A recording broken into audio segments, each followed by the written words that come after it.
Heart to Heart, a Catholic media ministry, and the Bellarmine Jesuit Retreat House present Father Michael Sparrow in The Attitude of the Beatitudes, Virtue versus Vice. We continue now with Father Sparrow's 8th talk. Blessed are the peacemakers, for they shall be called children of God. The Peace Prayer of St. Francis. Lord, make me an instrument of your peace. Where there is hatred, let me sow love. Where there is injury, pardon. Where there is doubt, faith. Where there is despair, hope. Where there is darkness, light. And where there is sadness, joy. O Divine Master, grant that I may not so much seek to be consoled as to console, to be understood as to understand, to be loved as to love. For it is in giving that we receive. It is in pardoning that we are pardoned. And it is in dying that we are born to eternal life. Blessed are the peacemakers, for they shall be called children of God.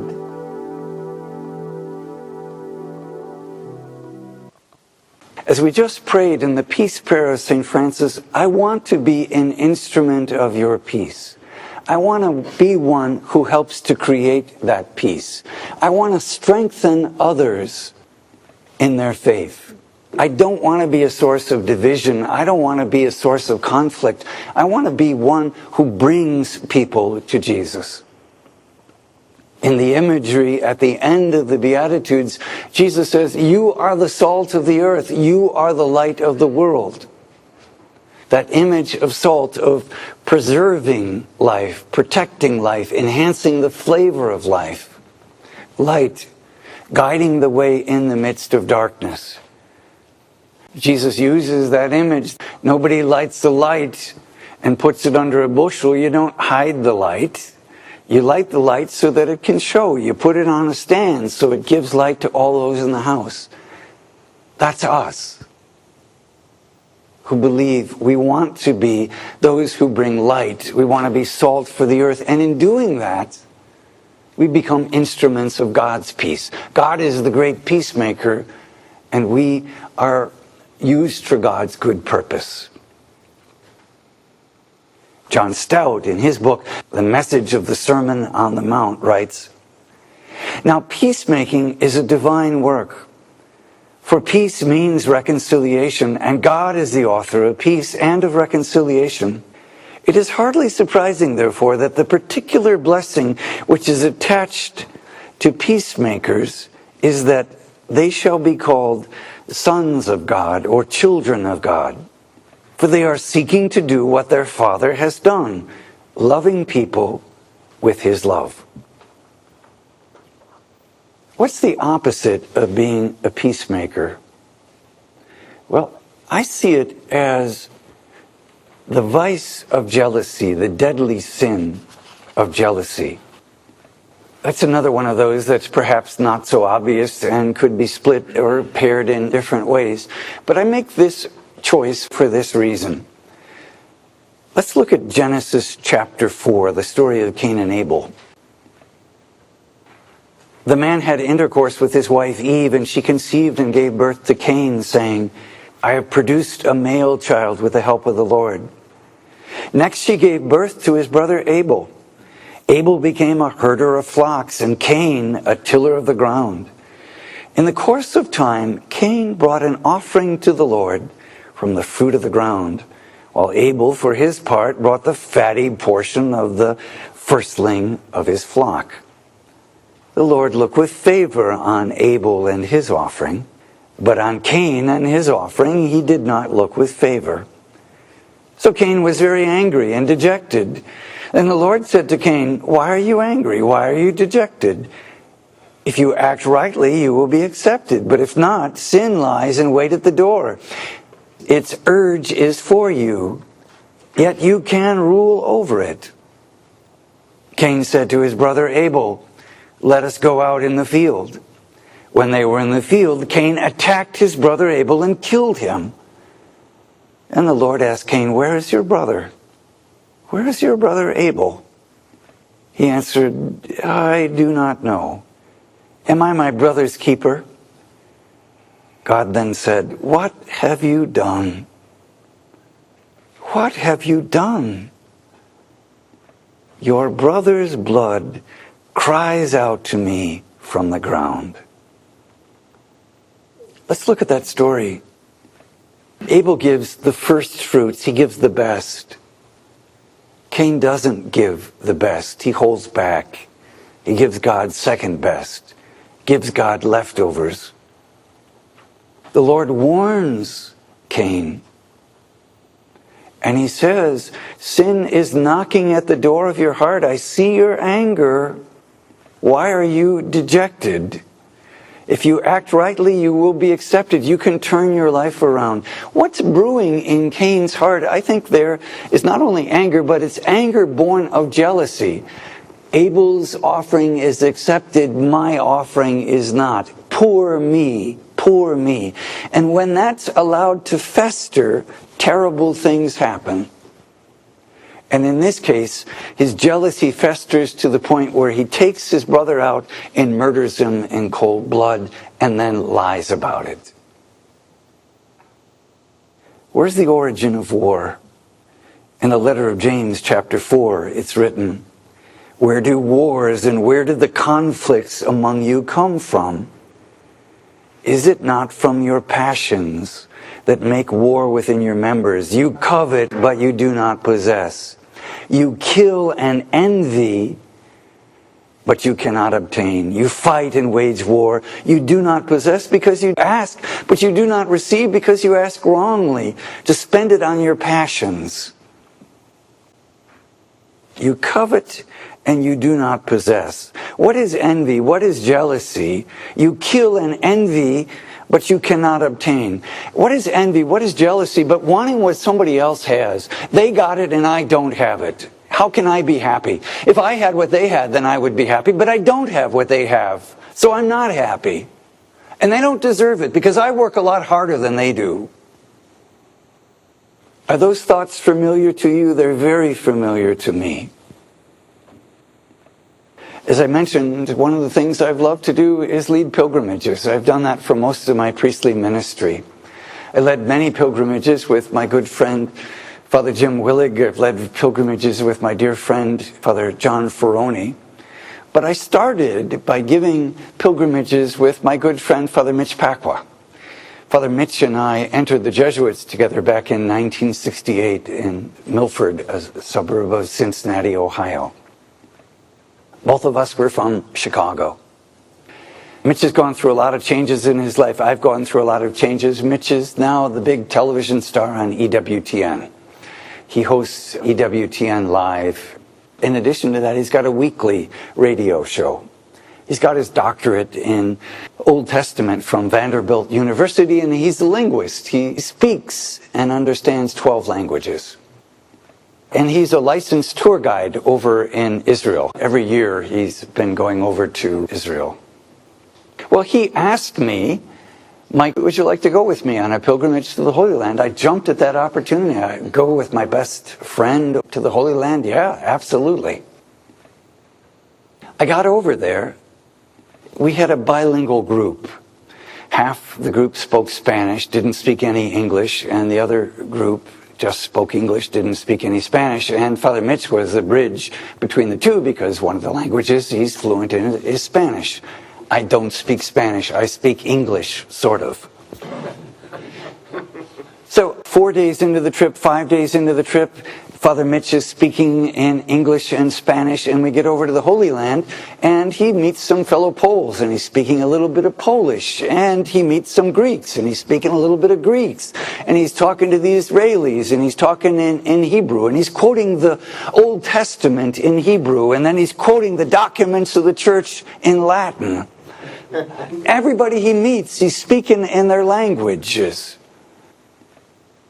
After a while, I start to become very jealous of that. I start to feel pretty stupid. And people come up to me a week into the trip and they say, Father Michael, isn't Father Mitch wonderful? Oh, and you're good too. Yeah. I'm a performer. I got a degree in performing arts. Performers are notorious for big egos and being very jealous and envious of others. It's endemic to the profession. I've never met a performer who doesn't struggle with envy and jealousy. It is the most deadly of the deadly sins for me. But as I started to reflect on, I'm feeling envious and jealous of my best friend. That makes absolutely no sense. So I'm a priest. I can't be envious. I can't be jealous. I mean, I'm not like other people, right? They're envious and they're jealous. But I'm a priest. I'm a Jesuit. I can't be envious. I can't be jealous of my best friend. You know, my best friend is really proud. He's quite arrogant. I started looking at Father Mitch and I saw all of his faults magnified 100 times, where my faults were being minimized. Everything that Mitch did, somehow it was, oh my, this guy is so arrogant. He is so proud. He is so full of himself. But I recognize, okay, there's a little bit of jealousy in me. So we get on in the pilgrimage, and it's starting to really have an impact in my life. And we get to Rome after we leave the Holy Land, and I decide I'm going to go to confession to Mitch. And I go to confession, and I say, Mitch, I got to acknowledge I'm envious of you. His pastoral advice was not the best. He said, Mike, I can understand why you would be jealous of me. That makes sense. That wasn't what I wanted to hear. What I wanted to hear was, oh, Mike, I'm envious and jealous of you. You got this wonderful background. You got a degree from Yale. You're a great storyteller. I wish I had your gifts, but he didn't say that. So he gave me some penance, and then I had a hidden agenda, which was, I'll go to confession to Father Mitch, and then he'll go to confession to me. But that didn't happen. And so I had to prompt him a little bit, and I said, Mitch, is there anything I can do to help you? Any way I could be of assistance to you? Thinking he'll get the hint, he'll want to go to confession. He said, yeah, you know, the bus is really a mess. Would you mind cleaning up the bus and picking up the papers? That would really help our pilgrims. I said, oh, sure, Mitch, I would be absolutely happy to do that. So I go into the bus and I'm picking up the damn papers. Okay, meanwhile, it says that proud, arrogant son of a something, you know. Who does he think he is? Who does he think he is? So then I start to pray and I said, oh, Lord, you know how proud and arrogant Mitch is. And I'm concerned about my brother, and so he's going to be preaching today, and I ask you to strike him dumb. Put rocks in his mouth and make him say something really stupid so that he'll be embarrassed in public, he'll be humiliated, and that will humble his heart, and then he'll be brought closer to you. And I ask this in your holy name, Lord Jesus Christ. And I'm sorry to say I actually believe that prayer. I actually prayed that prayer because I was so blinded by my own jealousy and I couldn't acknowledge the truth of what was going on in me. Father Mitch pulled a few strings and we're over in Rome, and underneath the high altar in the Vatican is the actual tomb. They've done archaeological excavations and they found the actual tomb that archaeologists, not the Vatican scholars, archaeologists have certified this is the tomb of St. Peter. It's right under the high altar at St. Peter's. And down there in the lower levels of the church there's a chapel. Father Mitch pulled a few strings. We got to celebrate Mass right there. Father Mitch was the most eloquent he's been in the entire pilgrimage.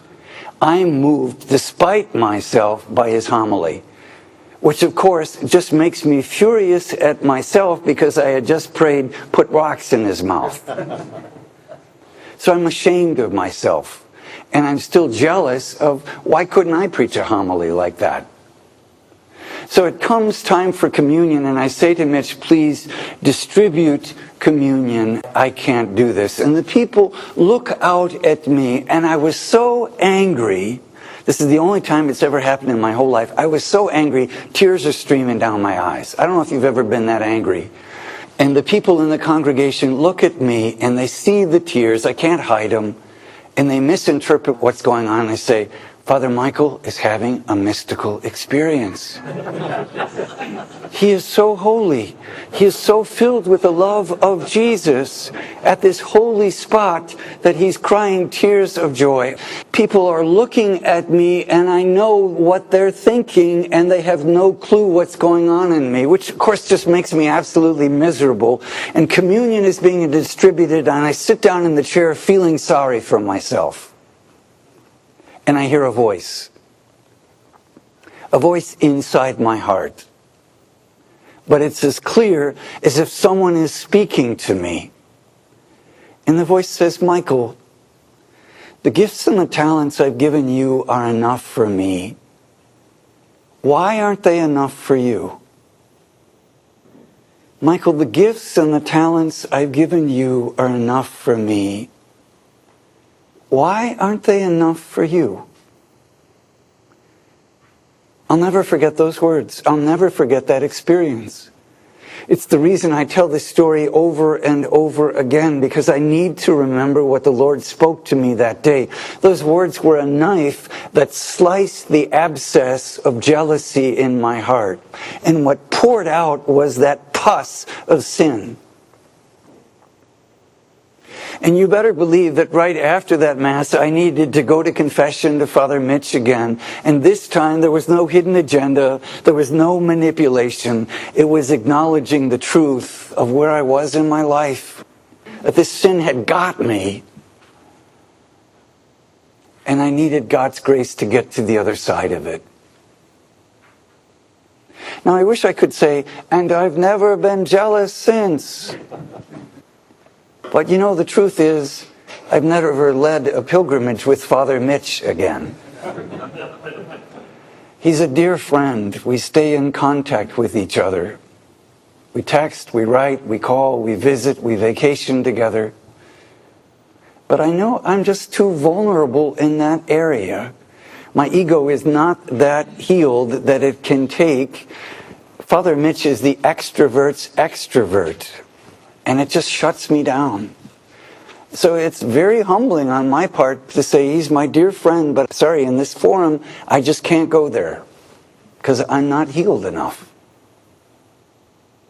I tell that story, I share my vulnerability and my own struggles in this area because we're all in it together.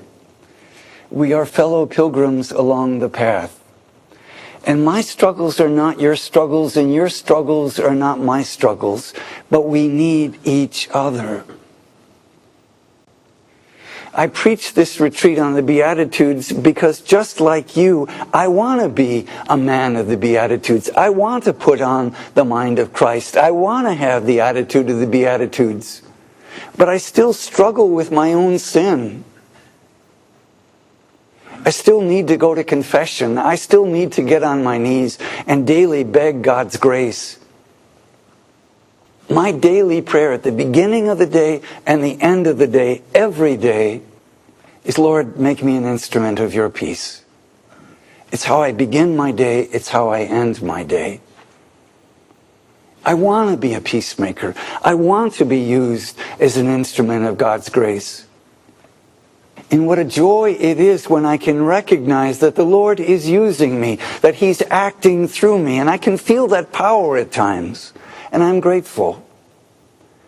But I can also recognize when my own ego and my own stuff gets in the way and it pollutes the living water. And I go away and I say, why did I say that? Why did I do that?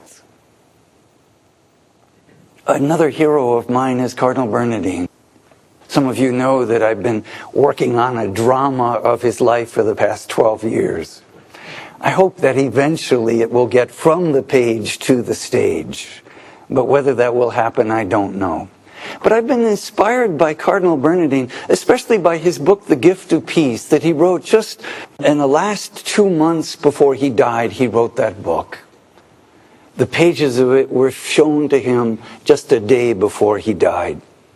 What he does in that book is reflect on the last 3 years of his life, that he says, this has been a summary of what's happened to me in my entire life. What's happened in the last 3 years is a summary of all of the years of my life. What happened? Cardinal Bernardin had led the charge among American bishops in coming up with written criteria to deal with the crisis of clergy pedophilia, clergy sex abuse. Cardinal Bernardin, more than any other bishop in the United States, led the charge in saying, we got to face this struggle. The irony is he was falsely accused of the very thing that he fought against. Stephen Cook, a young man who probably was abused by another priest when he was in the seminary in Cincinnati. That was settled out of court with no acknowledgement of guilt. I personally believe that Stephen's story was true, that he was sexually abused as a seminarian. But he got confused in his memory, and he also accused Cardinal Bernardin. It made national headlines. For Cardinal Bernardin, it was 100 days in hell of living in the face of international disgrace. CNN fanned the flames by every hour, putting a report on for a news report called Fall from Grace, Cardinal of Chicago accused of sex abuse. On the eve of the bishops' meeting, they held a special expose on the clergy sex abuse crisis. In the center of that expose was Stephen Cook accusing Cardinal Bernardin. Cardinal Bernardin offering some lame excuses. He looked like a total hypocrite in the midst of the way they engineered that show. After 100 days, Stephen Cook realized this was a false memory syndrome. Cardinal Bernardin never sexually abused me. He recanted, took back his accusation. And within that year, Cardinal Bernardin went out of his way, went to Philadelphia, set up a meeting, and met with his accuser. The man who had internationally disgraced him, Cardinal Bernardin went to Philadelphia to meet with him to be reconciled.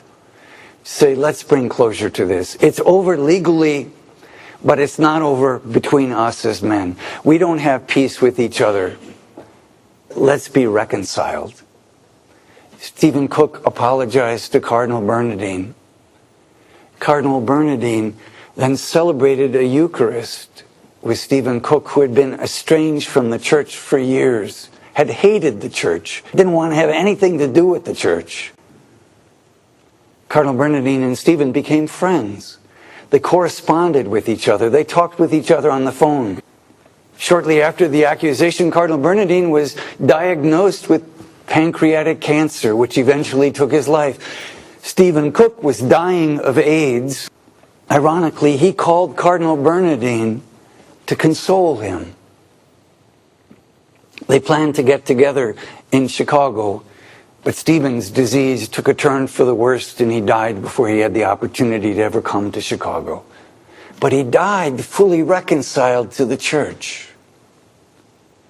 I don't know that there's any worse scandal than the clergy sex abuse crisis. Andrew Greeley asserts it's the worst scandal of the American Catholic Church, and I absolutely agree with that.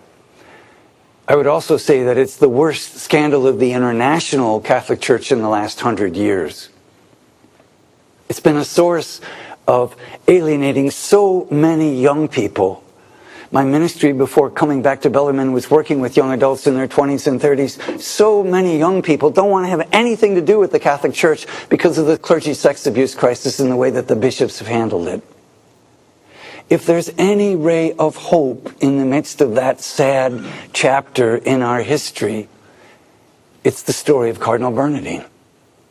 His trying to do something about the issue, his being falsely accused, his standing in the truth until he was exonerated, and then going and being reconciled with the very person who had disgraced him. If that isn't being a peacemaker, I don't know what is. And when Cardinal Bernardin was dying in those final days, he writes the book, The Gift of Peace. I am at peace. Death is no longer the enemy. I'm not afraid of death. I'm not afraid of cancer. I've made peace with my God. That's God's desire for each one of us, to be fully reconciled. Michael Crosby, in his book, The Spirituality of the Beatitudes, writes, making peace makes us God's children and kin to each other. Making peace makes us God's children and kin to each other. One closing story, another example of extraordinary peacemaking, is with Pope John Paul. You probably remember that he was shot at point-blank range in the Vatican Square by a professional assassin who was hired to kill him, and he missed. A professional assassin at point-blank range missed.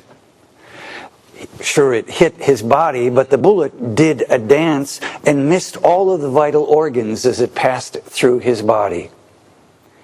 John Paul, who was shot on the anniversary of one of the apparitions of Our Lady to the children at Fatima, attributed that as a miracle to Our Lady of Fatima. He would later make a pilgrimage of gratitude to Fatima in Portugal and thanksgiving for Our Lady's intercession in sparing his life. But what's more miraculous is that twice Pope John Paul went to the jail where his would-be assassin was incarcerated to meet with him and to forgive him. The first time was at Pope John Paul's initiative, saying, I want to meet with this man, and they met with him in private. And then the second time, the man requested that the Pope would come and meet with him again. He wasn't released from jail, but he was reconciled. The two men were reconciled. And you could see in the pictures and the video clips that this wasn't a photo op. This was a man who had reached deep down into his heart and forgiven a man who had attempted to take his life. That's the power of peacemaking. It's the power of the prayer of St. Francis.